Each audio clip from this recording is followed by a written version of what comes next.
Now example 12.4, the potential difference between the terminals of the heater is 60 volt.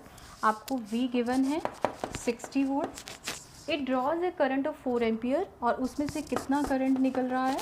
4 ampere current. What current will the heater draw? तो आपको what current will the heater draw if the potential difference is increased to 220 volt? अगर हम यहाँ पर हमने पहले लिया है V is equal to 60 volt, current की वैल्यू है 4 एम्पियर. अगर हम हमें करंट फाइंड आउट करना है, अगर पोटेंशियल डिफरेंस 120 वोल्ट अगर हम अप्लाई कर देते हैं तो करंट की वैल्यू क्या होगी हमें फाइंड आउट करना है. लेकिन उससे पहले हमें रेजिस्टेंस पता होना चाहिए कि इस सर्किट के अंदर रेजिस्टेंस कितना अप्लाई है. तो according to Ohm's law V is equal to I R, then V given 60, I is 4 and R you have to find out it. Then R is equal to 60 upon 4. 4 1 the 4 and 4 5 the 20. That means आपको R given हो गया 15 ओम. R आपने calculate कर लिया, that is 15 ohm. That means पूरे circuit के अंदर 15 ओम का रेजिस्टेंस जो है वो अप्लाइड होगा. अब अगर हमें R की वैल्यू मालूम है तो अब हम करंट की वैल्यू को फाइंड आउट कर सकते हैं अगर हम पोटेंशियल डिफरेंस 120 वोल्ट पर इंक्रीज़ करते हैं. Now V is 220 volt and R आपने कैलकुलेट कर लिया है 15 ohm. Then what will be the new value of the current?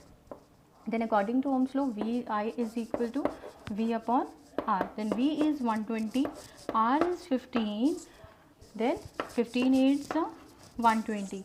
Then current is 8 ampere. इसका मतलब अगर हम पोटेंशियल डिफरेंस को इंक्रीज़ कर देते हैं तो करंट की वैल्यू जो है वो भी इंक्रीज़ हो रही है. पहले आपका करंट जब वोल्टेज कम थी 60 तो आपका करंट 4 एम्पियर था और जब हमने वोल्टेज इंक्रीज़ कर दी तो हमारी करंट की वैल्यू 8 एम्पियर होगी. दैट मीन्स इंक्रीज़ हो गई. तो यहाँ से आपका ओम्स लॉ भी प्रूफ होता है कि as the potential difference is increase then the current is also increased. Now come to the next example 12.5. Example 12.5, resistance of a metal wire of length 1 meter is 26 ohm. Resistance एक metal wire का आपको metal wire जिसकी length आपको 1 metre given है और resistance 26 ohm given है. तो जो जो आपको गिवन है वो हम यहाँ पर राइट डाउन करते हैं. Length is 1 meter, resistance is given 26 ohm at 20 degree Celsius temperature. If the diameter of the wire is 0.3 millimeter, अगर आपको diameter आपको given है वायर का 0.3 millimeter. Now और diameter वायर का जो एरिया ऑफ क्रॉस सेक्शन होता है वो सर्कुलर होता है. तो यहाँ पर एरिया किसका लगेगा? सर्कुलर एरिया लगेगा. और एरिया ऑफ सर्कल क्या होता है? पाई R square.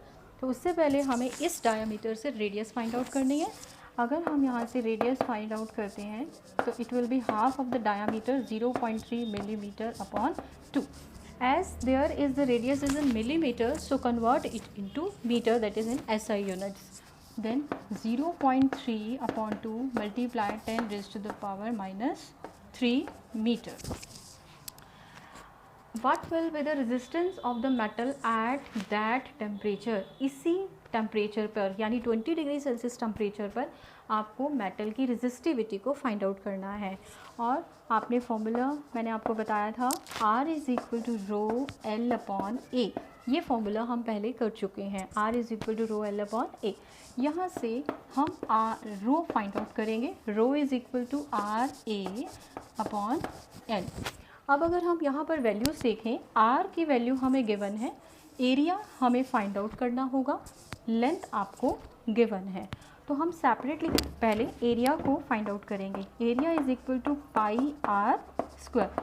Pi is 22 upon 7, R is given 0.3 upon 2. Square है तो इसको 2 टाइम्स आप मल्टीप्लाई करेंगे और 10 पावर -3 था, it will becomes 10 raised to the power -6. तो दिस इज़ द एरिया. अब यहीं पर इसे कैलकुलेट करना चाहते हैं कर सकते हैं या फिर आप डायरेक्ट वैल्यूज़ पुट कर सकते हैं. Now rho is equal to R. R is given 26 multiply by area. Area भी हमने फाइंड आउट किया 22 upon 7 multiply 0.3 upon 2 multiply 0.3 upon 2 multiply 10 raised to the power -6. और लेंथ डिवाइडेड बाय लेंथ तो कितना है 1 है, तो हम इसे राइट यहाँ करते ही नहीं है क्योंकि उससे कोई बेनिफिट नहीं होगा क्योंकि वो नीचे 1 ही है। Now 26 multiply 22/7 0.3/2 0.3/2 and multiply 10⁻⁶। यहाँ से अब हम इसको कैलकुलेट करके रो की वैल्यू फाइंड आउट कर सकते हैं and it will becomes in ohm metre. उसके बाद आपसे पूछा गया प्रिडिक्ट द मटेरियल। आपको मटेरियल प्रिडिक्ट करना है कि जो रो की वैल्यू है आपको उस मटेरियल को बताना है कि ये रेजिस्टिविटी किस मटेरियल की होती है। तो आपकी बुक में जो टेबल है वो गिवन है, उस टेबल के अकॉर्डिंग 12.2 टेबल आपकी बुक में गिवन है। आप वहाँ से इस रेजिस्टिविटी की जो भी आपका आंसर फाइंड आउट होगा उस रेजिस्टिविटी की वैल्यू को आप मैच करेंगे, तो वहाँ से आपको पता लग जाएगा कि ये मटेरियल कौन सा था जिसकी रेजिस्टिविटी ये है। और यहाँ पर जो रेजिस्टिविटी जितनी भी आपकी वैल्यू आएगी that is resemblance to the manganese, वो मैग्नीज से आपकी रिजेम्बल करेगी। तो आप यहाँ पर कैलकुलेट करके इसकी वैल्यू यहाँ पर लिखेंगे तो वो मैग्नीज से रिलेटेड आपकी जो रेजिस्टिविटी है वो आपको फाइंड आउट हो जाएगी। Now come to the example number 12.6। Example number 12.6, a wire of material length L। एक वायर है, मटेरियल आपको गिवन है, लेंथ L है उस वायर की और एरिया ऑफ क्रॉस सेक्शन जो है वो A है। यानी जनरल क्वेश्चन है ये आपका, length is L, area is A, has a resistance 4 ohm. अब ये आपको न्यूमेरिकल वैल्यू गिवन है, R is equal to 4 ohm. What would be the resistance of the another wire of same material? इसी material का what would be the resistance, उसका क्या resistance होगा अगर हम उसकी लेंथ को हाफ कर देंगे, यानी L की जगह क्या करेंगे L/2 और एरिया ऑफ क्रॉस सेक्शन जो है वो डबल कर देंगे, दैट मीन्स ट्वाइस कर देंगे, 2A करेंगे। तो what will be the effect on the resistance?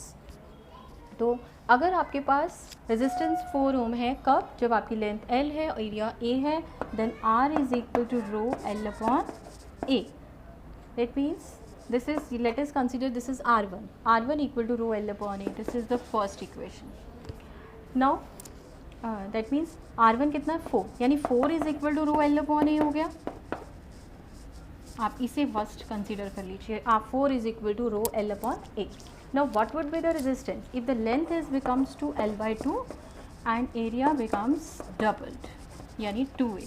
तो क्या फ़र्क पड़ेगा रेजिस्टेंस पर?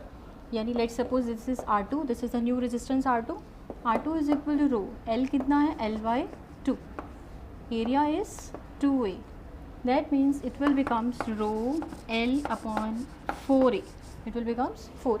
अब रो L/A तो हमारे पास according to the first equation तो 4 वैल्यू है, यानी रो L/A को हम क्या पुट कर देंगे 4, that means 4/4 it will becomes 1 ohm. That means if the length of the wire is halved and the area is doubled, then the resistance of the wire will also decreases.